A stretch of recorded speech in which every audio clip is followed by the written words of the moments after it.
Dan nggak terhitung sudah berapa kali Nina berada di tempat yang aneh itu, dan yang lain yang sering dialami, dia ini selalu berada di sebuah keraton bersama seorang pangeran dari kerajaan.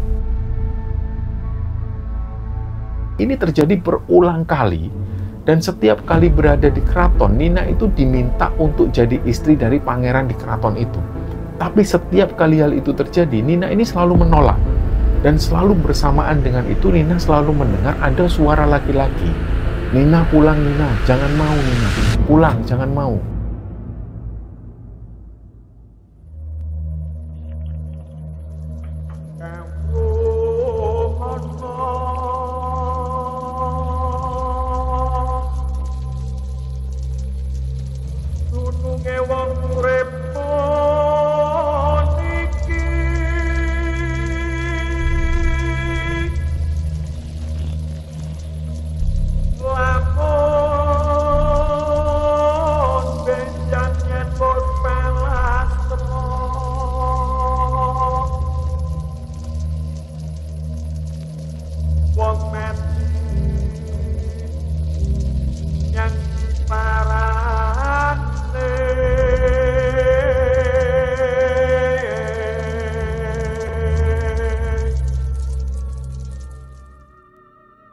Bismillahirrahmanirrahim. Assalamualaikum warahmatullahi wabarakatuh. Sobat Kembara Sunyi dimanapun teman-teman berada. Pada kesempatan kali ini kami akan membagikan cerita yang dikirim oleh Sobat Kembara yang bernama Mas Kus yang asalnya dari Jakarta. Sebelum kita masuk ke ceritanya, untuk teman-teman yang nonton tayangan ini dan belum subscribe, jangan lupa untuk subscribe lebih dulu agar channel Kembara Sunyi ini lebih berkembang lagi dan kami lebih bersemangat lagi dalam membuat konten-konten terbaru di Kembara Sunyi. Dan untuk teman-teman yang telah mendukung kami sejauh ini, kami mengucapkan terima kasih banyak. Semoga amal kebaikan teman-teman dibalas kebaikan berlipat oleh Allah Subhanahu wa Ta'ala.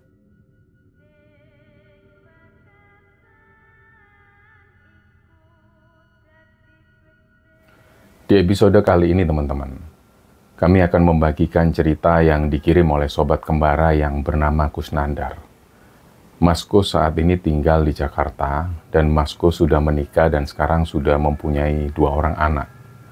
Mas Kus sendiri lahir di Malang, terus kemudian setelah lulus kuliah, dia diterima kerja di salah satu perusahaan BUMN di Jakarta. Dan semenjak itu juga Mas Kus akhirnya menetap di Jakarta. Nah, Mas Kus ini ingin membagikan peristiwa yang pernah menimpa adiknya Mas Kus, namanya Nina. Jadi Mas Kus ini 2 bersaudara. Mas Kus adalah anak pertama, dan adik Mas Kus yang perempuan ini yang namanya Nina, yang mau Mas Kus ceritakan tentang peristiwa mistis yang menimpa Nina. Jadi kita cerita dulu tentang Nina. Nina ini anak yang pendiam. Dari sejak kecil Nina selalu bagus di bidang akademik. Dan selain itu menurut Mas Kus, di antara Mas Kus dan Nina inilah yang paling dewasa. Jadi pernah pada saat itu, pada satu peristiwa, ayah mereka ini di PHK dari perusahaannya. Jadi di situ Mas Kus, ibunya dan juga ayahnya ini nggak bisa menerima keadaan waktu itu, hingga sampai pada akhirnya salah satu mobil mereka itu sempat dijual untuk kebutuhan sehari-hari. Nah, Mas Kus sendiri nggak bisa terima karena pada waktu itu mereka sudah nggak bisa lagi bepergian naik mobil bareng. Terutama mereka nggak bisa lagi naik mobil menuju ke rumah neneknya yang tinggal di Tuban, Jawa Timur. Dan selain itu juga, jatah uang saku Mas Kus ini terpaksa harus dikurangi. Ketika itu Mas Kus duduk di bangku SMA, sedangkan Nina masih kelas 1 SMP. Nina waktu itu juga dikurangi uang sakunya. Tapi Mas Kus seolah nggak bisa terima waktu itu. Dan di situ ketika dia melihat Nina berangkat sekolah, Nina ini senyum-senyum kayak seolah dia ini merasa nggak ada apa-apa.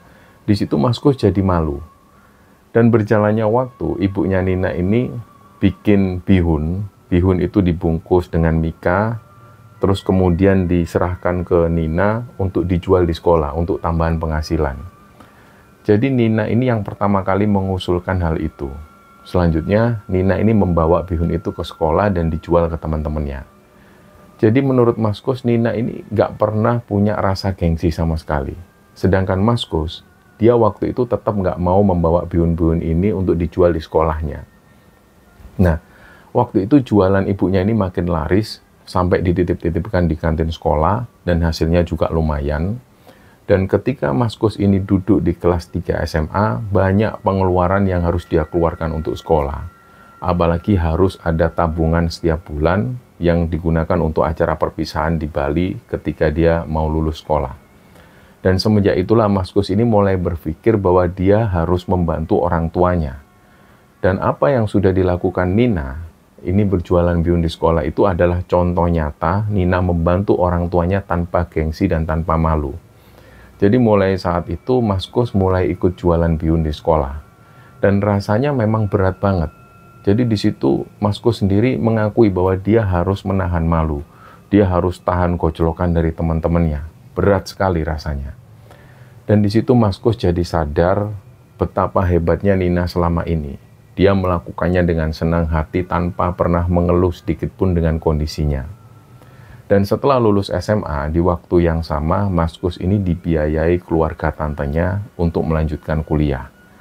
Tantenya waktu itu ngasih saran ke Mas Kus supaya dia ini kuliah dengan baik dan supaya bisa diterima kerja di BUMN.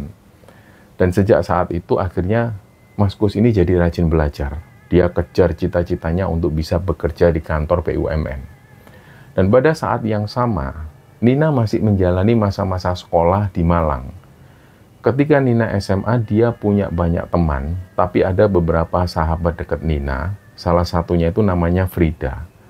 Frida ini adalah salah satu anak dari Bu Astuti. Bu Astuti sendiri adalah teman baik ibunya Kus dan juga Nina.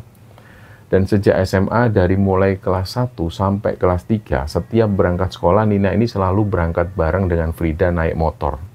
Frida juga sering nginep di rumah Nina, begitupun sebaliknya.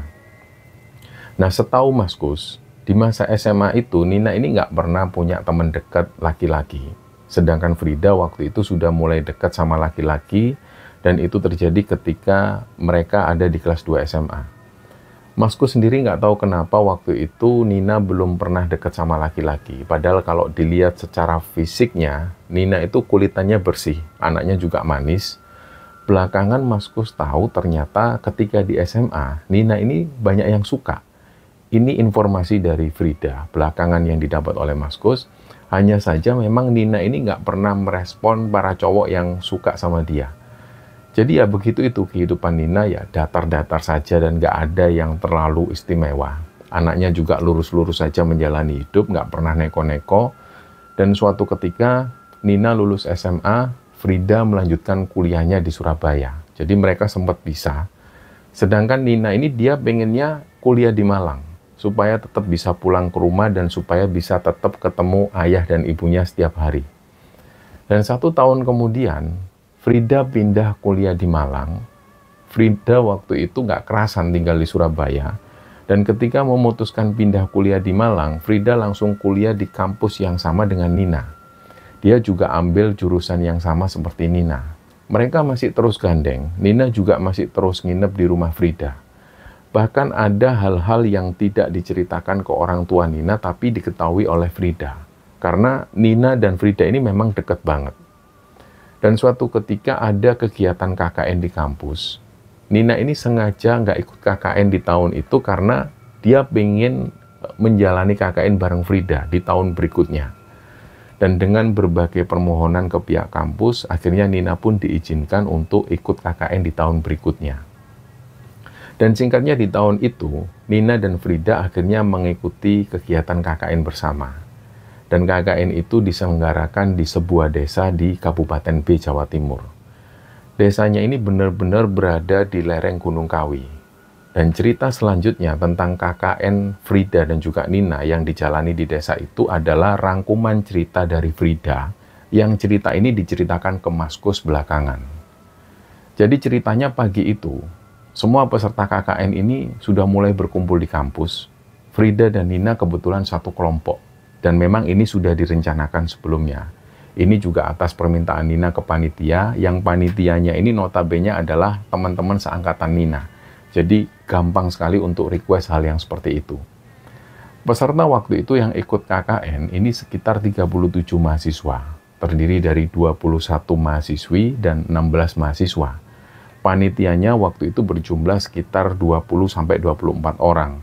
Dan dosen pendamping kegiatan KKN ini jumlahnya 2 orang dosen. Dan singkatnya setelah beberapa sambutan dari pihak kampus, mereka pun bersiap dilepas berangkat. Nah, ketika para mahasiswa ini bersiap sudah naik ke bis, barang-barang mereka sudah ditempatkan di bis, tiba-tiba ada pengumuman dari beberapa panitia. Dan di situ para peserta KKN ini diminta turun kembali karena ada tambahan informasi dari pihak dosen koordinator. Dan info ini harus segera disampaikan.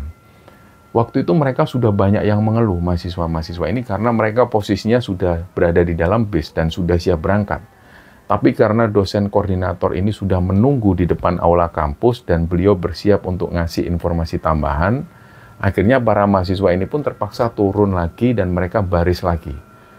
Dan dosen koordinator ini namanya Pak Gale, salah satu dosen pengajar di mata kuliah Nina dan juga Frida. Setelah semua mahasiswa berkumpul, Pak Gale akhirnya menyampaikan sesuatu itu. Dalam sambutannya itu Pak Gale ini minta maaf karena harus memanggil mahasiswa ini kembali ke barisan. Terus di situ Pak Gale menjelaskan, ternyata baru saja beliau itu dapat laporan dari ketua pelaksana kegiatan KKN ini. Sang ketupel kegiatan atau ketua pelaksana kegiatan itu baru saja ditelepon oleh kepala dusun setempat. Di situ beliau mengingatkan kepada para mahasiswa yang akan mengikuti KKN ini, mereka tidak diperbolehkan membawa benda keramat apapun, termasuk mungkin itu jimat atau benda-benda yang semacam itu. Karena di desa itu ada kepercayaan tertentu yang mereka ini percaya bahwa desa ini tidak memperbolehkan siapapun yang masuk ke wilayah desanya untuk membawa benda-benda keramat semacam itu. Dan di situ Pak Gale menekankan lagi kepada mahasiswa yang ada di sana, jika di antara kalian ada yang membawa benda-benda semacam itu, harap ditinggalkan di sini atau dititipkan sementara ke panitia. Kalau kalian malu, nanti diam-diam kalian menghubungi panitia. Nah, untuk hal ini mereka semua nggak ada yang tahu apakah ada yang punya benda keramat atau jimat dan apakah mereka yang membawa benda-benda itu sudah menitipkan ke panitia. Ini nggak ada yang tahu sedikit pun. Dan kedua, Pak Gale menyampaikan, ketika kalian di sana nanti dilarang keras berbuat tidak senonoh, berbuat tindakan asusila yang jauh dari moral dan etika. Di sana harap menjaga kesopanan termasuk dalam cara kalian berpakaian. Para wanita tidak diperbolehkan keluar rumah dengan menggunakan celana pendek atau mungkin dengan baju yang minim. Pak Gale juga menjelaskan itu sangat tidak sopan dan sangat menyakiti hati warga desa di sana. Dan ketiga, Pak Gale menyampaikan lagi info tentang larangan adanya minuman keras maupun obat-obatan terlarang. Jikapun ada yang sampai membawa barang-barang ini secara diam-diam dan melakukan itu, resiko ditanggung sendiri dan pihak panitia maupun dosen pendamping ini nggak mau bertanggung jawab. Nah, keempat, Pak Gale menyampaikan juga bahwa desa yang akan mereka gunakan untuk KKN selama kurang lebih sekitar 10 hari itu adalah desa yang terbilang desa tua. Masih ada beberapa hal yang di luar nalar yang sering terjadi di sana. Nah, di situ langsung raut wajah para mahasiswa ini langsung berubah, terutama yang mahasiswi-mahasiswi. Tapi kala itu ketika Frida menceritakan ini ke Mas Kus, Frida itu menjelaskan ke Mas Kus, waktu itu Mas, wajah Nina itu biasa aja, nggak seperti teman-teman yang lain. Kalau teman-teman yang lain itu ada yang takut, ada yang sudah risih, Nina waktu itu enggak. Jadi nggak ada rasa takut sama sekali dari Nina. Dan singkatnya berangkatlah mereka dari kampus itu, dari Malang itu menuju ke desa di Kabupaten B ini. Dan kita sebut nama desanya ini Desa K. Belakangan, para mahasiswa peserta KKN ini tahu bahwa nama asli desa ini sebenarnya adalah Desa Kuburan Landung. Nama desa ini diambil dari sebuah makam di sana yang makamnya itu memang panjang. Tapi nggak tahu itu makam siapa. Pokoknya ada salah satu makam di sana yang dikeramatkan dan makamnya ini panjang sekali. Tapi nama desa ini tidak disebutkan dari awal oleh panitia kepada para mahasiswa. Dan itu terjadi sampai mereka ini selesai menjalani KKN. Jadi selama para mahasiswa itu di sana menjalani kegiatan KKN ini, mereka sama sekali nggak tahu bahwa nama lain dari desa itu sebenarnya adalah Desa Kuburan Landung atau Kuburan Panjang. Nah, perjalanan dari kampus mereka di Malang menuju ke desa ini itu memakan waktu kira-kira sekitar 2 jam perjalanan. Dan ketika sudah mau mendekati desa itu, kendaraan yang mereka tumpangi itu sempat nggak bisa naik karena jalanan itu memang agak naik, agak curam juga. Di situ pemandangannya adalah pematang sawah dan ada beberapa kandang ayam dan juga kolam lele. Menurut Frida, sudah sekitar 3 kali mereka melihat ada kandang ayam dan juga kolam lele, itu lokasinya ada di tengah-tengah persawahan. Singkatnya, setelah melalui beberapa jalanan yang naik dan agak sempit, sampailah mereka di desa K ini. Mereka tiba di sana sekitar jam 1 siang. Saat itu kondisi desa ini sudah mulai tertutup kabut tipis. Situasinya juga nggak terlalu ramai desa ini. Para mahasiswa ini kemudian berkumpul di balai desa setempat, dan setibanya mereka di sana, mereka semua ini langsung disambut oleh kepala desa. Kita sebut nama beliau ini Pak Sanusi. Kata Frida, Pak Sanusi ini orangnya suka bercanda, orangnya juga ramah. Dalam sambutannya, beliau itu bilang, baru pertama kali ini di desanya ini dikunjungi para mahasiswa dan dijadikan lokasi kegiatan KKN. Pak Sanusi mengungkapkan rasa bahagianya kepada para mahasiswa yang ada di sana, dan Pak Sanusi mengucapkan selamat datang, dan beliau juga minta maaf kalau seandainya selama para mahasiswa ini menjalani kegiatan KKN di desa itu banyak kekurangan. Pak Sanusi di situ minta maaf. Dan selanjutnya mulailah pembagian kelompok. Kelompok mahasiswa itu dibagi 3 kelompok, masing-masing 7 orang. Nina dan Frida menempati kelompok 1. Mereka menempati rumah yang nggak jauh dari balai desa. Awal-awal itu nggak ada yang aneh dengan rumah yang mereka tempati. Cuman, di antara rumah yang mereka tempati dan menuju ke balai desa itu, ini ada sebuah punden. Punden itu berupa pohon, tapi pohonnya nggak terlalu besar, dan ada semacam sumber air di situ. Jadi semacam kayak sumur kecil. Dan menurut Frida, lokasi itu kelihatan suram banget memang. Frida nggak bisa ngelihat makhluk halus, tapi dia selalu bisa merasakan ada energi-energi yang berbeda di situ. Nah, hari itu kegiatan para mahasiswa ini masih bebas. Selain itu, mereka harus mendata setiap warga di sana karena ada beberapa survei yang harus mereka lakukan. Dan sore itu sekitar jam 4 sore mereka melakukan survei ini. Survei ini dilakukan terpisah. Kelompok 1, mereka mensurvei warga yang terdekat dengan posko mereka. Dan kelompok 2 pun juga seperti itu, dan seterusnya. Dan kelompok 1 waktu itu memulai survei ke rumah warga. Awalnya mereka berangkat bareng-bareng, 7 orang itu. Mereka jalan kaki menuju ke satu rumah ke rumah yang lain. Dan gak jarang setiap kali mereka mampir ke rumah warga, para warga di sana itu selalu menawarkan agar mereka mampir lebih dulu untuk sekedar menikmati teh atau mencicipi jajanan yang para warga ini suguhkan.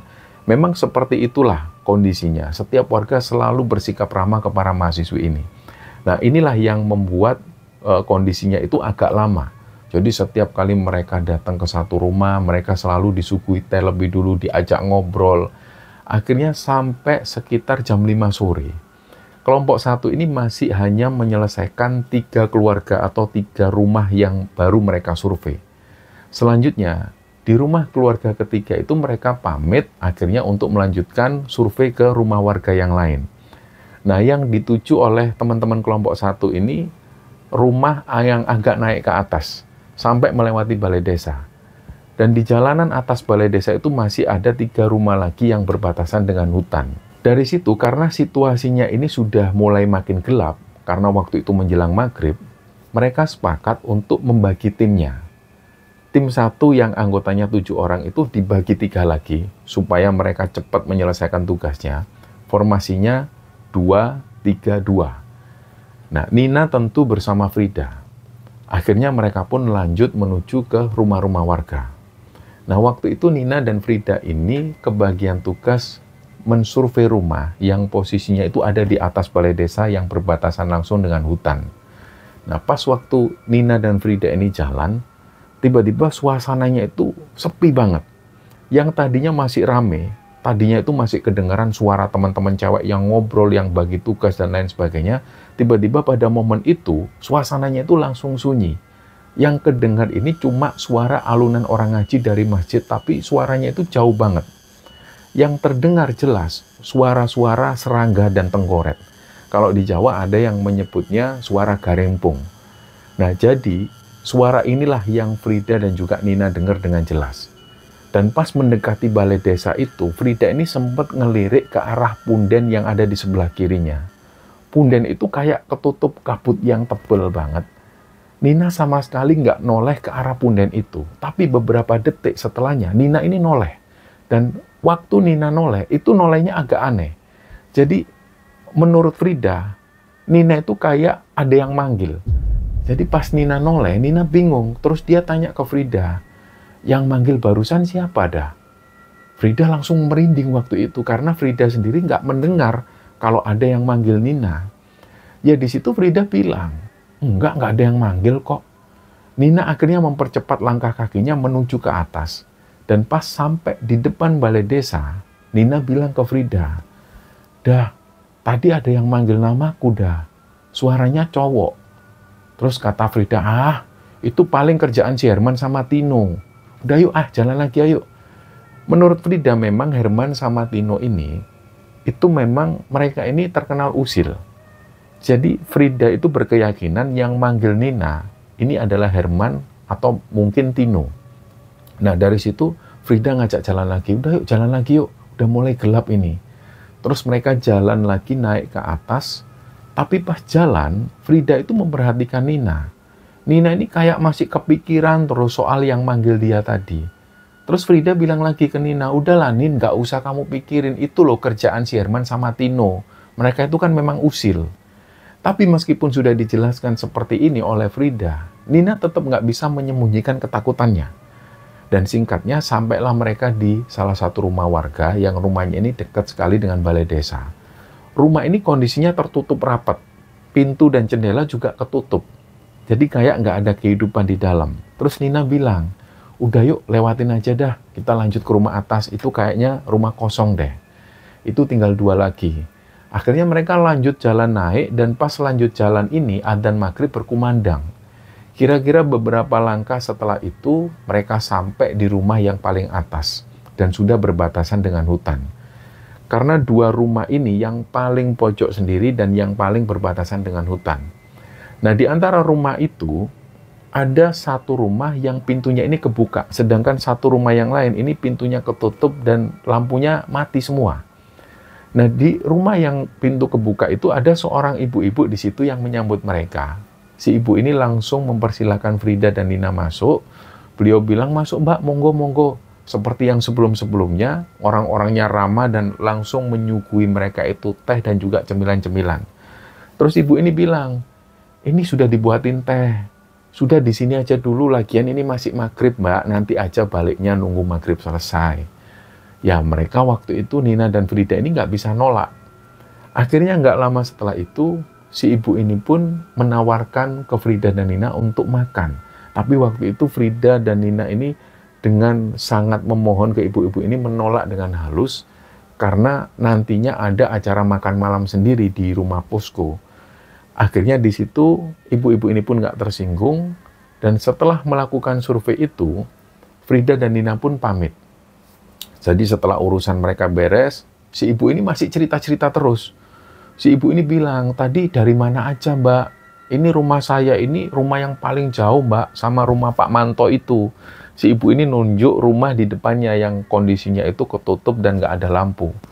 Nah si ibu bilang, "Tapi Pak Manto ini sudah lama pindah ke Malang ikut anaknya, jadi ya rumahnya kosong Mbak. Terus itu rumah di bawah balai desa itu juga kosong.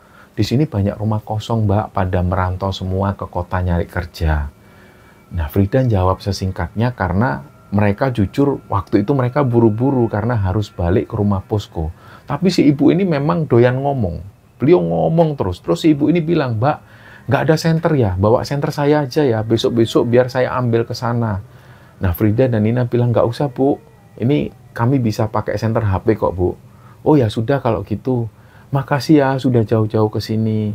Nah setelah itu mereka pun pamit, dan dalam perjalanan turun ke posko mereka itu, mereka ini harus jalan sekitar kurang lebih 200 meteran masih harus melewati balai desa dan punden. Nah, jalanan waktu itu sudah gelap banget, apalagi jalan desa ini masih batu dan tanah. Pas mendekati balai desa, Nina itu sudah kelihatan gelisah banget. Dia akhirnya milih jalan ke sebelah kiri, agak pinggir sekali, supaya nggak terlalu dekat dengan punden, karena punden itu ada di sebelah kanan. Kayaknya Nina ini masih trauma setelah tadi mendengar ada yang nyapa dia. Dan pas jalan melewati punden itu, nggak ada kejadian apapun, mereka jalan agak cepat. Setelah lolos dari punden itu, mereka jadi agak tenang. Gak lama lagi mereka sudah sampai di posko. Di situ sudah kelihatan dari kejauhan teman-teman mereka yang ada di rumah posko itu lagi duduk-duduk di teras rumah. Nah, tapi belum juga sampai di rumah posko, tengkuk Nina ini ditiup. Otomatis Nina jerit. Dia kaget, dia langsung jongkok di situ sambil nutup mata, dan Nina ini mulai nangis ketakutan. Nah, karena mereka sudah dekat dengan rumah posko, teman-teman yang waktu itu duduk di rumah posko yang mengetahui hal ini langsung menghampiri Nina dan Frida. Mereka langsung tanya, ini kenapa Nina dah? Frida waktu itu nggak bisa jawab. Dia bilang ke teman-temannya, udah yuk bawa ke posko dulu. Akhirnya Nina digandeng teman-temannya, dibawa menuju ke rumah posko. Sampai di rumah posko, Nina diambilkan minum. Dia akhirnya masuk ditemenin oleh Frida. Nggak lama setelah itu, sang pemilik rumah yang beliau ini tinggal di rumah sebelah, beliau itu mendatangin mereka. Nah, beliau ini namanya Pak Yusni. Pak Yusni ini tanya, ada apa Mbak? Terus Frida menjelaskan, ini tadi teman saya Pak, pas lewat punden sana, pas waktu kami naik ke atas itu, katanya ada yang manggil. Nah, terus pas kami turun, balik ke posko lewat punden itu tengkuknya ada yang niup katanya. Nah, Pak Yusni ini langsung keluar. Nggak lama setelah itu beliau kembali lagi bersama anak perempuan Pak Yusni. Anaknya itu kira-kira duduk di bangku SMP. Namanya Yasmin. Si Yasmin ini disuruh Pak Yusni untuk megang kepala Nina. Dan Pak Yusni menyuruh Yasmin untuk segera membacakan doa surat-surat pendek. Apapun yang Yasmin hafal. Setelah membacakan itu, Yasmin disuruh meniup ubun-ubun Nina. Setelah itu, kemudian selesai. Dalam pengamatan Frida waktu itu memang nggak ada perbedaan yang signifikan yang terjadi dengan Nina antara sebelum dan sesudah Nina ini dibacakan doa oleh Yasmin. Tapi karena Frida juga nggak paham hal-hal yang seperti itu, Frida tetap berterima kasih dengan Pak Yusni dan juga Yasmin. Nah, ternyata pas Frida keluar kamar, di ruang tamu itu ternyata Pak Yusni masih ada di situ. Pak Yusni ini lagi ngobrol sama Risma. Risma ini adalah ketua kelompok 1. Yang Frida dengar waktu itu, kata Pak Yusni, Nina ini berpotensi disukai jin penunggu punden atas. Jadi, tadi Pak Yusni menyuruh Yasmin, anaknya itu, untuk membacakan doa dan meniup ubun-ubun Nina. Harapannya supaya ketika nanti Nina tidur, sosok jin yang menyukai Nina itu nggak mengajak Nina pergi. Intinya seperti itu. Nah, di sini akhirnya Frida langsung berucap istighfar. Dia sempat suuzon ke Pak Yusni dan juga Yasmin, karena Frida waktu itu memang nggak ngelihat perubahan apapun dengan diri Nina. Ternyata tujuan Pak Yusni itu, supaya Nina ketika tidur nggak diajak oleh sosok jin penunggu punden tersebut. Nah, pada saat Pak Yusni ini ngobrol dengan Risma, didengarkan oleh mahasiswi yang lain, Frida waktu itu agak kesal sebenarnya dengan Risma. Frida menganggap, seolah dalam perbincangan itu Risma ini kayak meremehkan hal-hal yang seperti itu. Karena Risma itu memang nggak percaya dengan hal mistis. Dan berulang kali Frida mendengar Pak Yusni itu berucap ke Risma ini, Mbak Risma kalau nggak percaya nggak apa-apa Mbak, tapi ini kepercayaan warga di sini. Nah, Frida itu sama sekali nggak menaruh respect sedikit pun ke Risma dalam hal ini. Frida tahu Risma di kampus memang dikenal vokal, orangnya kritis, dan selalu berpikir logis. Dia nggak percaya dengan hal-hal yang berbau mistis dan selalu mengutamakan akalnya. Tapi dalam hati Frida, orang semacam Risma ini, dia nggak akan pernah percaya sebelum dia sendiri yang mengalami kejadian itu. Di titik itulah Frida bahkan sempat berucap, semoga Risma itu mengalami hal mistis biar dia kapok dan akhirnya membuat dia percaya dengan dunia yang tidak bisa dijangkau dengan nalarnya. Dan nggak lama setelah obrolan itu, Pak Yusni pun pamit. Frida akhirnya sempat menghampiri Pak Yusni ini Dia mengucapkan terima kasih dan sekaligus minta maaf mewakili teman-teman di sana jika mungkin ada perkataan yang membuat Pak Yusni itu kurang berkesan. Jadi hal ini ditujukan ke Risma sebenarnya. Nah di situ Pak Yusni menjawab dengan ketawa, "Walah gak apa-apa mbak, orang yang gak percaya gitu-gitu itu wajar kok mbak. Namanya juga kita ini hidup di zaman modern. Apalagi mbak-mbak ini kan semuanya mahasiswa, para akademisi yang semuanya memang harus dirasionalisasikan.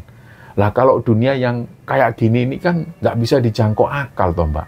Jadi harus pakai batin dan rasa. Iya toh mbak." Frida di situ cuma senyum ke Mbak Yusni. Dia nggak tahu apakah pernyataan Pak Yusni barusan ini benar-benar sebuah pernyataan yang tulus ataukah sebuah satir. Frida jadi merasa tersindir. Benar juga kata Pak Yusni, memang di zaman sekarang anak-anak mudanya termasuk Frida sendiri ini memang sudah jarang sekali mengasah batin, jarang sekali mengolah rasa, sudah jarang sekali pakai adab. Semuanya itu harus dilihat dari sudut pandang ilmiah, hitung-hitungan, ada untung rugi di situ. Dia harus menggunakan rasionalitas sampai mereka lupa menggunakan rasa dan batinnya. Dan singkatnya malam itu ketika mereka semua tidur, Frida ini tidurnya bersebelahan dengan Nina. Mereka semua ini tidur hanya dengan beralaskan tikar. Sebenarnya ada satu kamar yang di situ ada tempat tidur dan kasurnya. Tapi supaya mereka ini adil, nggak boleh ada yang pakai kasur itu. Semua harus tidur di bawah beralaskan tikar. Tiba-tiba di tengah malam, kira-kira sekitar jam 1 dini hari, Nina itu teriak-teriak sendiri. Dia teriak-teriak sambil berontak, nggak mau, nggak mau. Dan yang pertama kali kebangun itu malah bukan Frida, tapi salah satu temennya, namanya Rina. Akhirnya Rina langsung membangunkan Frida. Frida juga kaget waktu itu, dan nggak lama setelah itu karena muncul keributan, teman-teman yang lain pun akhirnya ikut bangun. Termasuk juga ketua kelompok ini, si Risma itu. Di situ Nina masih terus teriak-teriak, nggak mau, nggak mau. Sudah dicoba dibangunkan teman-teman yang lain, Nina masih terus seperti ini. Dan gak lama setelah itu ada satu momen di mana Nina ini benar-benar berhenti bernafas. Semua yang ada di situ malah semakin panik. Nah karena sebelumnya mereka ini sempat ngeliat anak Pak Yusni itu sempat membacakan beberapa surat pendek. Jadi secara spontan Frida dan teman-temannya ikut-ikutan membacakan surat pendek seperti yang dilakukan oleh Yasmin tadi. Di situ ada yang baca Al-Fatihah, ada yang baca ayat kursi, apapun. Tapi kondisi Nina ini masih terus seperti itu. Frida teriak-teriak, tolong panggilkan Pak Yusni, panggilkan Pak Yusni. Akhirnya salah satu dari mereka lari keluar menuju ke rumah Pak Yusni. Gak lama setelah itu Pak Yusni pun datang. Langsung beliau itu membisikkan sesuatu di telinga Nina. Dan suara Pak Yusni ini makin kencang ketika mengetahui Nina itu masih lemes badannya. Pak Yusni di situ membacakan ayat-ayat Quran yang mereka semua juga nggak tahu Pak Yusni ini membaca penggalan surat apa. Karena nggak ada yang hafal sama sekali surat itu. Ada sekitar 1 menit Pak Yusni melakukan itu, terus akhirnya Nina ini nafas.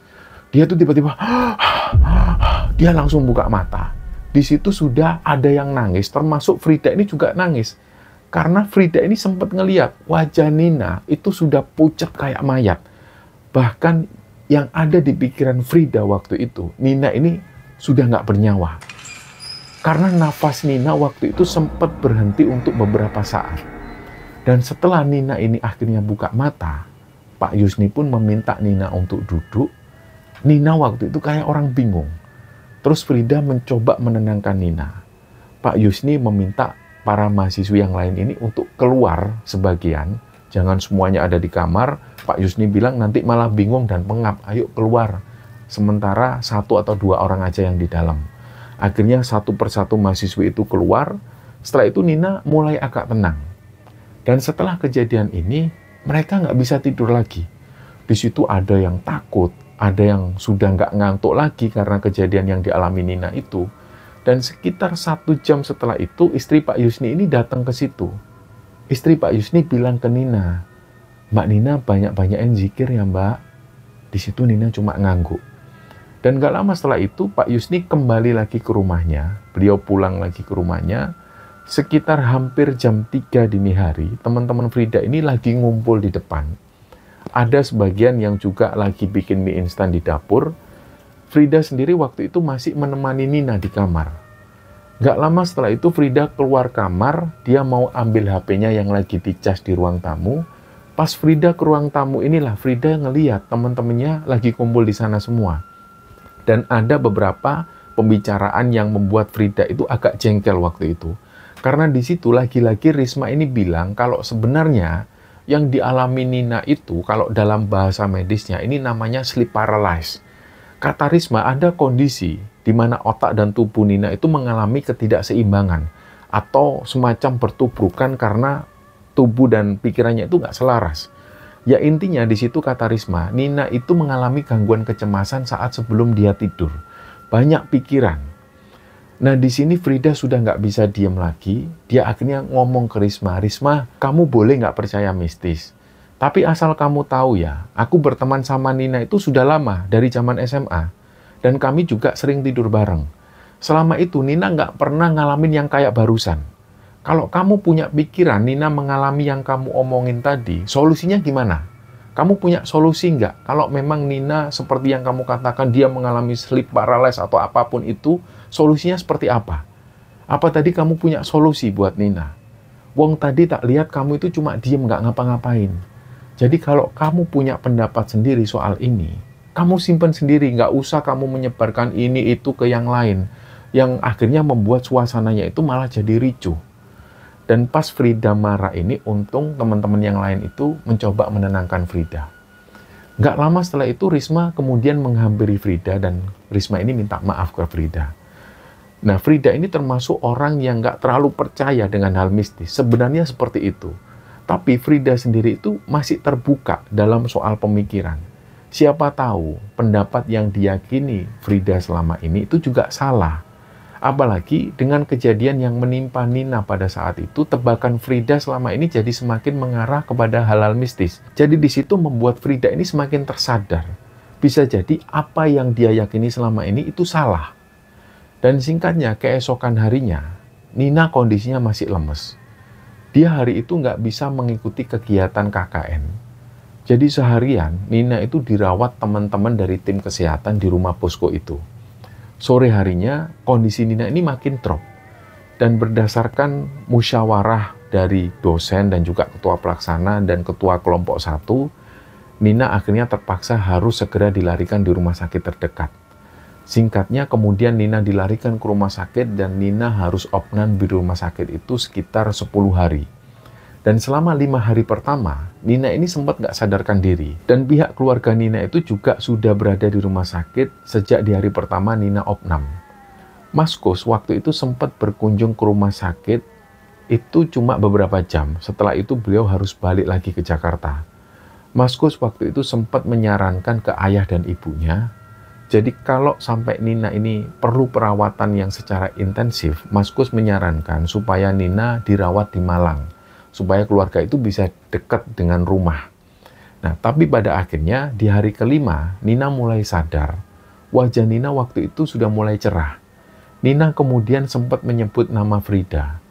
Saat itu juga Frida kemudian menuju ke rumah sakit, dan pas ketemu Nina, Frida itu senang banget.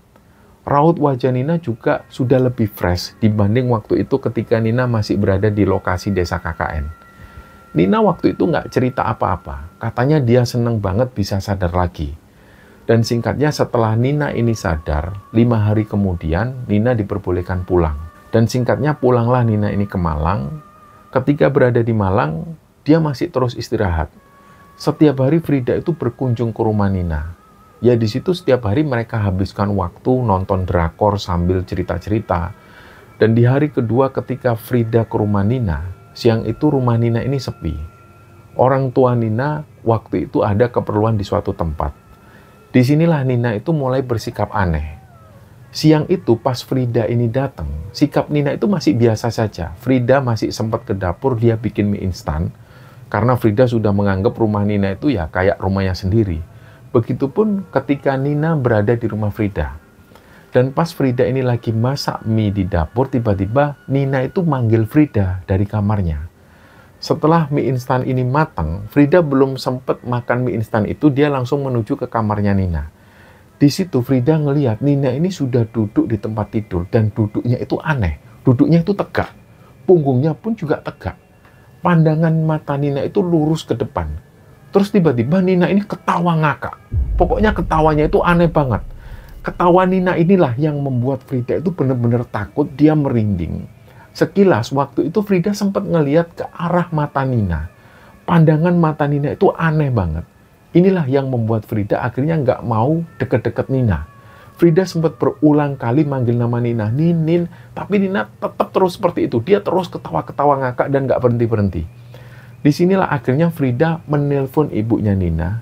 Dia ceritakan hal ini bahwa Nina itu ketawa-ketawa sendiri dan nggak bisa untuk ditenangkan. Nah, di situ ibunya Nina ini bilang, mereka sudah dalam perjalanan menuju ke rumah. Nah, pas nunggu orang tua Nina pulang, Frida nggak berani nunggu di kamar Nina. Jadi waktu itu Frida nunggu di depan rumah. Dan di depan rumah itu, Frida ini masih mendengar suara Nina yang memanggil-manggil namanya Frida. Frida, Frida. Terus manggilnya itu kayak dilagu-lagukan. Frida, Frida. Frida malah makin nggak nyaman waktu itu. Nah, nggak lama setelah itu orang tua Nina pun datang. Mereka kaget juga mengetahui hal ini. Mereka tahu Nina ini nggak mungkin bersikap seperti itu. Terus di situ akhirnya Frida ini diminta pulang oleh orang tuanya Nina. Pas dalam perjalanan menuju ke rumahnya, Frida itu terus memikirkan hal ini. Frida juga yakin Nina ini nggak lagi main-main. Dia nggak mungkin melakukan hal yang seperti ini. Nina juga bukan tipe orang yang seperti itu. Nah, malam harinya Frida itu masih belum dapat kabar tentang Nina. Keesokan harinya Nina ke rumahnya Frida, rumahnya dalam keadaan kosong. HP Nina juga nggak bisa dihubungi. Orang tua Nina juga nggak bisa dihubungi. Nah, di momen ini akhirnya terpaksa Nina coba menghubungi Mas Kus. Mas Kus tahu soal hal ini dan kayaknya Mas Kus juga lagi menyembunyikan sesuatu tentang Nina. Intinya dalam percakapan di telepon itu Mas Kus bilang, Nina ini kayaknya lagi menjalani pengobatan dah, jadi belum bisa dihubungi. Nanti kalau pengobatan ini sudah selesai, pasti kamu dikabari kok dah. Setelah itu akhirnya Frida tutup telepon dan dia kembali menjalani aktivitas seperti biasa. Seharian itu Frida selalu nunggu kabar soal Nina. Tapi nggak ada satupun kabar yang masuk ke Frida. Baik Mas Kus maupun orang tuanya Nina, mereka belum juga ngasih kabar. Dan keesokan harinya, Frida menghubungi kembali orang tua Nina. Kata ibunya Nina, beliau bilang, maaf ya Frida, Nina ini lagi dalam pengobatan. Dan memang selama masa pengobatan ini, pasien itu tidak diperkenankan bawa HP. Nanti ibu kabari ya kalau semuanya sudah rampung. Setelah itu, Frida mulai nebak-nebak. Kira-kira pengobatan seperti apa yang dijalani Nina kok sampai ditutup-tutupi seperti ini? Apa iya Nina ini dibawa ke rumah sakit jiwa? Di situ pikiran Frida ini mulai kemana-mana. Hari pun berlalu, Frida sudah nggak pernah lagi menghubungi orang tua Nina ataupun kakaknya Nina, si Mas Kus itu. Karena percakapan Frida dan ibunya Nina waktu itu, beliau sempat menyampaikan kalau semua beres, Frida akan dihubungi oleh mereka. Jadi Frida sama sekali nggak berani menghubungi orang tua Nina. Dan sudah hampir seminggu, Frida belum juga mendapat kabar dari keluarga Nina. Frida nggak tahu Nina ini ada di mana, dirawat di mana. Dan setelah seminggu berlalu, waktu semakin berjalan, Frida masih belum dapat kabar dari keluarga Nina. Dan kira-kira sekitar 20 harian setelah itu, mendekati bulan puasa, keluarga Nina ini mengabarkan ke Frida kalau Nina sudah berada di rumah dan sudah bisa ditemui. Langsung saat itu juga Frida menuju ke rumah Nina. Frida karena sudah kangen banget dengan Nina, begitu sampai di rumah, Frida kaget ngelihat banyak yang berubah dari Nina. Rambut Nina itu dipotong pendek, kayak potongan rambut cowok. Badan Nina itu juga makin kurus. Yang sebelumnya Nina memang terbilang kurus badannya, tapi waktu itu malah terlihat lebih kurus lagi. Perubahan lain yang dilihat Frida waktu itu, di bawah mata Nina itu kelihatan hitam banget. Jadi kayak orang yang kurang tidur. Di situ Frida langsung peluk Nina. Nina juga sampaikan kalau dia kangen banget dengan Frida. Dan di kamar itu kebetulan ada ibunya Nina juga. Ibunya Nina ini bilang, jadi ketika Nina mengalami hal aneh waktu itu, atas keputusan dari ayahnya Nina, keluarganya Nina ini langsung membawa Nina berobat ke daerah Mojokerto. Di sana ada semacam pondok pesantren yang diasuh oleh seorang kiai. Bisa dibilang beliau ini kiai kampung, santrinya juga nggak banyak, Jadi ketika Nina dirawat di rumah sakit setelah mengikuti KKN itu, ada teman ayahnya Nina yang juga ikut menjenguk Nina di rumah sakit. Teman ayahnya Nina ini bilang bahwa ada yang nggak beres yang terjadi dengan Nina. Dia menjelaskan ke ayahnya Nina, kalau sakit Nina ini bukan sakit biasa.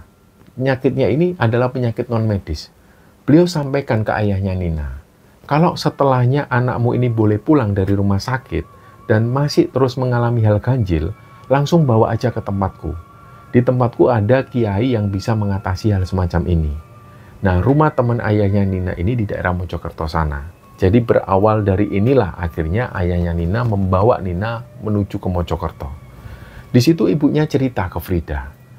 Ayah dan ibunya Nina ini sengaja nggak menjelaskan secara detail ke Maskus karena takut mengganggu kegiatan Maskus di Jakarta. Jadi yang tahu soal ini pada akhirnya hanyalah ayah dan juga ibunya Nina. Dan pada akhirnya Frida juga tahu soal ini ketika ibunya cerita ke Frida. Nah, untuk sementara waktu, Frida ini diminta merahasiakan dulu hal ini dari siapapun, termasuk juga kepada orang tuanya Frida sendiri dan juga kepada Maskus. Itu ibunya Nina ini bilang ke Frida, nanti ketika menjelang Lebaran, ketika Maskus ini mudik ke Malang, nanti biar ibu yang cerita sendiri ke Maskus. Nah, di situ ibunya Nina ini akhirnya menceritakan semua ke Frida tentang aktivitas Nina selama dirawat di sana. Jadi ayah dan ibunya Nina ini ikut tinggal di pondok itu. Setiap hari sebelum subuh, Nina dipindahkan dari kamarnya menuju ke klinik di pondok itu. Di klinik pondok itu ada semacam kamar rawat inap, tapi nggak ada tempat tidurnya. Nina itu direbahkan di tikar, dan setiap hari bergantian santriwati itu membacakan ayat-ayat ruqyah. Dan setiap kali dibacakan ayat ruqyah itu, Nina ini selalu bereaksi. Proses ruqyah itu berlangsung sekitar kira-kira setengah jam. Itu terjadi setiap hari. Setelah itu Nina dikembalikan lagi ke kamarnya. Di situ dia selalu dijaga oleh ayah dan ibunya. Dan nantinya menjelang maghrib Nina dibawa lagi ke klinik itu, terus dilakukan lagi pembacaan ayat ruqyah oleh santriwati yang berbeda. Dan setiap hari selalu seperti itu, dan hal itu berlangsung sekitar 20 harian. Di hari ke-15, Nina sudah mengalami perubahan yang sangat signifikan. Salah satu anak Pak Kiai ini menjelaskan ke ibunya Nina, sepulangnya Nina dari pondok ini nanti, Nina diminta untuk segera mulai belajar memakai pakaian yang agak tertutup. Dan di situ dia juga bilang ke ibunya Nina, supaya mengusahakan Nina ini menggunakan hijab. Hijab bukan asal hijab. Hijab yang dimaksud oleh anak kiai ini adalah hijab yang tidak memunculkan lekukan tubuh. Selain itu, Nina juga diminta untuk memotong rambutnya agak pendek. Ini bukan syarat sebenarnya, hanya saja supaya Nina nggak terlalu gerah ketika pertama kali pakai hijab. Nah, di hari selanjutnya, kira-kira di hari ke-18, Nina sudah bisa diajak ngobrol. Kondisinya sudah normal, tapi kondisi Nina ini masih lemes. Karena selama Nina menjalani pengobatan ini, Nina itu memang kurang makan. Karena dari pihak pondok ini menyarankan, makanan yang dimakan Nina untuk sementara waktu haruslah makanan yang direbus. Tidak boleh makanan yang dipanggang atau digoreng atau berminyak, dan tidak boleh mengandung tepung. Ini yang membuat Nina agak kurang selera makan waktu itu, dan akhirnya membuat badannya itu semakin menyusut. Singkatnya, di hari ke-20, Nina pun diperbolehkan pulang. Nah, anak dari kiai itu menjelaskan ke keluarga Nina bahwa Nina ini kemungkinan besarnya disukai oleh laki-laki dari bangsa jin. Pengobatan Nina agak lama karena jin ini bukan sosok jin yang biasa. Bukan jin dari kaum sudra, tapi dari kaum bangsawan. Dan levelnya pun juga berbeda. Jadi memang harus keras untuk melawannya. Anak kiai ini juga bercerita, ketika melakukan pengobatan untuk Nina itu, hampir setiap malam, rumah Pak Kiai ini diserang oleh sesuatu yang sangat nggak masuk akal. Dari mulai bau bangkai, sampai muncul asap yang seperti terbakar, dan juga suara-suara gaduh di dalam rumah. Ini terjadi semua. Selain itu, air sumur yang mereka pakai sehari-hari untuk keperluan rumah tangga di rumah Pak Kiai dan juga pondok itu, baunya juga anyir. Tapi setelah proses pengobatan Nina ini selesai, semua hal-hal yang terjadi itu hilang seketika. Dan setelah ibunya Nina menceritakan semua ini ke Frida, ibunya itu keluar dari kamar. Jadi gak banyak yang dibicarakan oleh Frida dan juga Nina waktu itu. Mereka cuma ngobrol ringan, terus kemudian Frida ini pulang. Keesokan harinya Frida menemui Nina lagi. Hari itu Nina kelihatan lebih fresh. Rambutnya basah, terlihat dia habis mandi dan keramas. Pokoknya lebih seger dari hari sebelumnya. Senyum Nina pun juga kembali seperti awal. Frida jadi yakin hari itu kalau Nina ini sudah benar-benar sembuh dan sehat kembali. Nggak lama mereka ngobrol-ngobrol lagi, terus Nina ini mulai cerita-cerita lagi. Disinilah akhirnya Nina itu cerita pengalaman mistisnya ketika dia berada di desa lokasi KKN itu. Jadi sore itu ketika Nina dan Frida ini menuju ke rumah warga yang di atas balai desa itu, perasaan Nina ini sebenarnya sudah nggak nyaman. Dan pas Nina jalan mendekat ke arah punden, Nina itu sempat melihat ada sosok laki-laki di situ. Dia ini kayak seumuran Nina dan Frida, tapi anehnya laki-laki ini busananya itu nggak kayak orang-orang zaman sekarang. Nggak pakai kaos atau mungkin nggak pakai jeans atau pakaian modern. Si laki-laki ini cuma pakai celana kayak orang-orang kerajaan. Nina ini pernah ngeliat ada sebuah film kerajaan. Nina mengabarkan ke Frida si cowok itu pakai pakaian seperti itu. Jadi Nina waktu itu sempat heran. Terus dia akhirnya tetap jalan. Dan pas Nina jalan ini, laki-laki tadi itu malah pergi menjauh, terus jalan menuju ke arah punden. Dan setelah melewati punden itu, ada yang manggil Nina. Nina. Nina pun noleh. Dan gak ada siapa-siapa di situ. Di situ Nina sudah mulai takut sampai akhirnya Nina dan Frida menuju ke rumah ibu-ibu yang rumahnya paling atas sendiri. Di situ Nina sebenarnya masih ada perasaan was-was. Dan ketika Nina dan Frida ini turun ke bawah menuju ke rumah posko, pada saat itulah tengkuk Nina ini ditiup. Dan pada saat itu Nina langsung ketakutan, dia teriak-teriak. Karena sekilas Nina itu ngelihat di area sekitar itu, yang dilihat Nina ini adalah sebuah perkampungan. Jadi kayak ada bangunan benteng-benteng semacam candi. Pokoknya situasinya itu berbeda banget dengan desa yang dia tempati di desa KKN itu.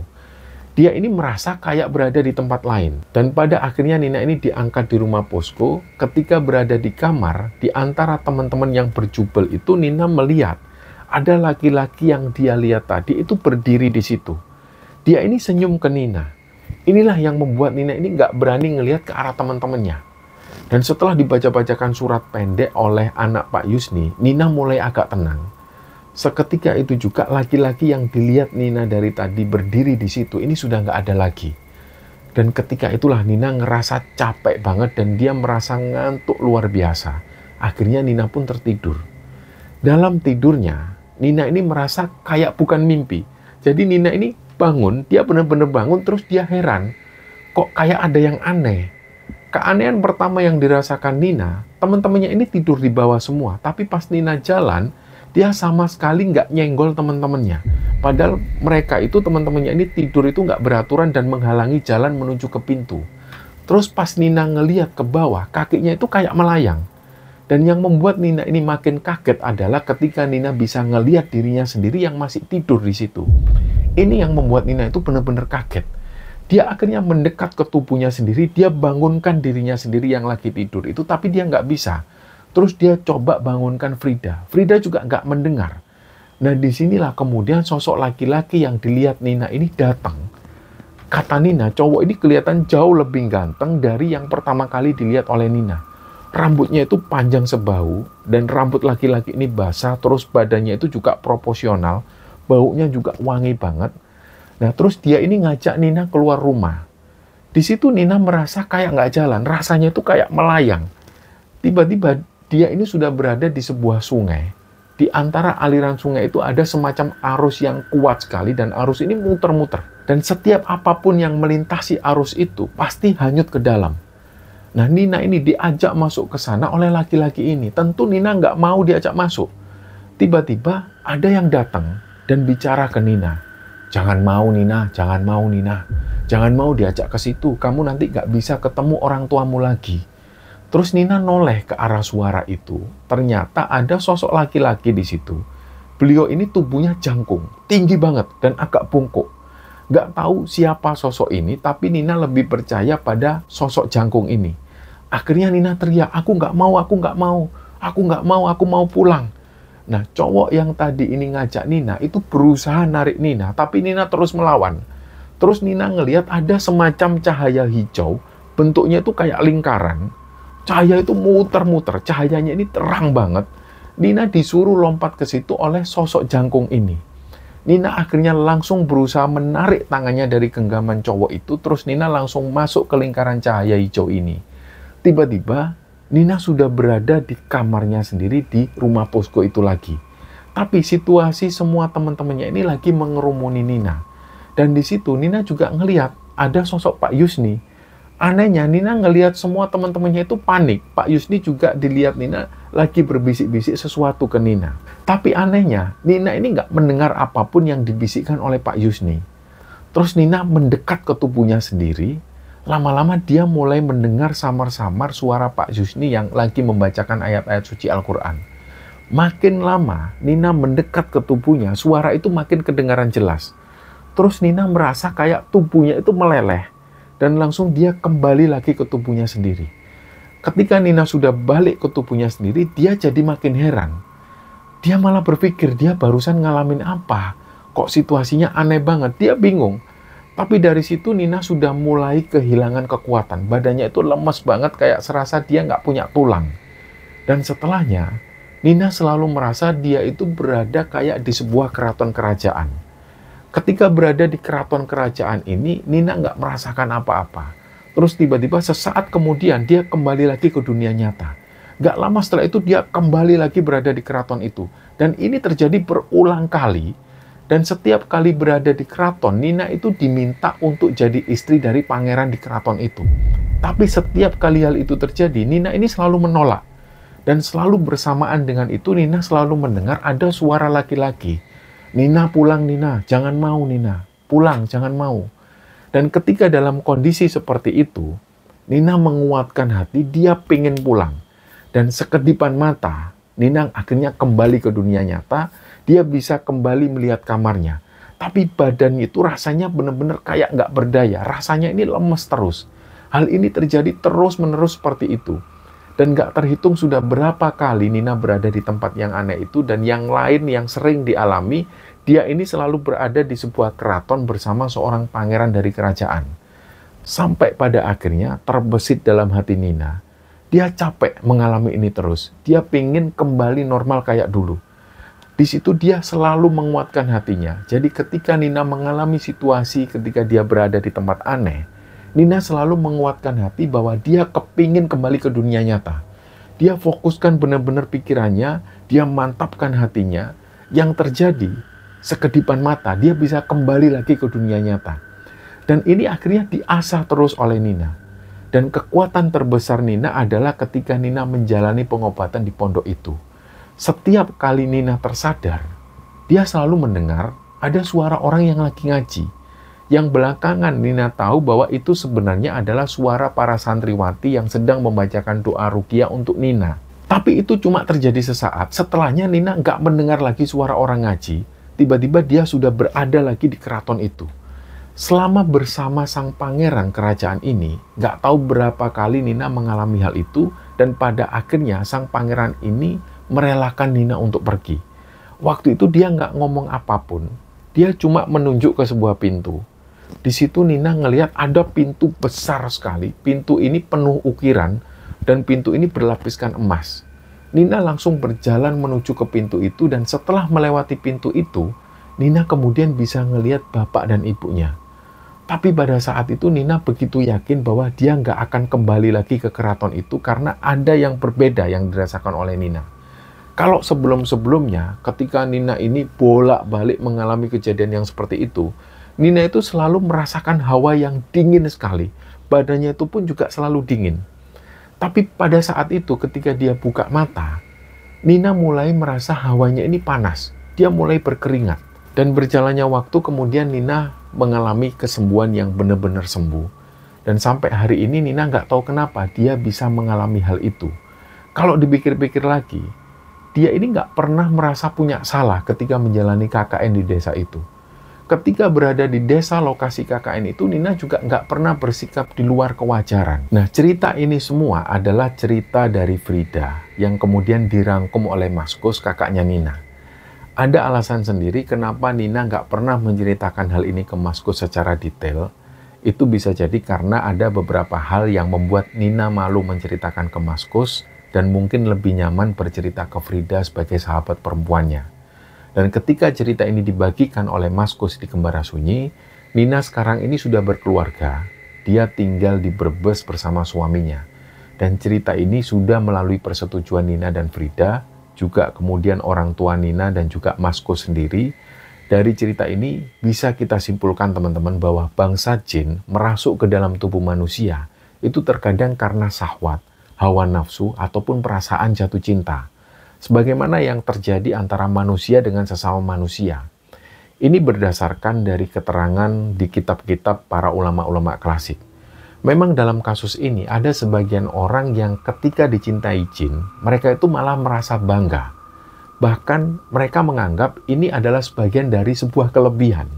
Dia bangga ketika memiliki kekasih dari golongan bangsa jin. Nah, kalau sampai hal ini terjadi, maka akan susah untuk disembuhkan. Sementara dia sendiri itu menikmati. Beda halnya dengan yang dialami Nina pada waktu itu. Pada saat mengalami hal ini, Nina itu selalu menolak. Dan dia selalu punya kekuatan hati untuk pingin bisa kembali ke dunia nyata dan pingin hidup secara normal. Dan ketika waktu itu Nina menolak, maka Nina itu berada di posisi yang didolimi oleh bangsa jin. Sehingga yang menanggung semua dosa itu adalah bangsa jin itu sendiri. Dan lambat laun akhirnya sosok jin yang awalnya mencintai Nina itu perlahan akan menyerah. Karena sosok manusia yang dicintainya itu selalu menolak. Nah, cerita inilah teman-teman yang dibagikan oleh Mas Kus kepada Kembara Sunyi, dan semoga kisah ini bisa kita ambil hikmah dan bisa kita ambil pelajaran di dalamnya. Mohon maaf jika ada salah-salah kata. Wassalamualaikum warahmatullahi wabarakatuh.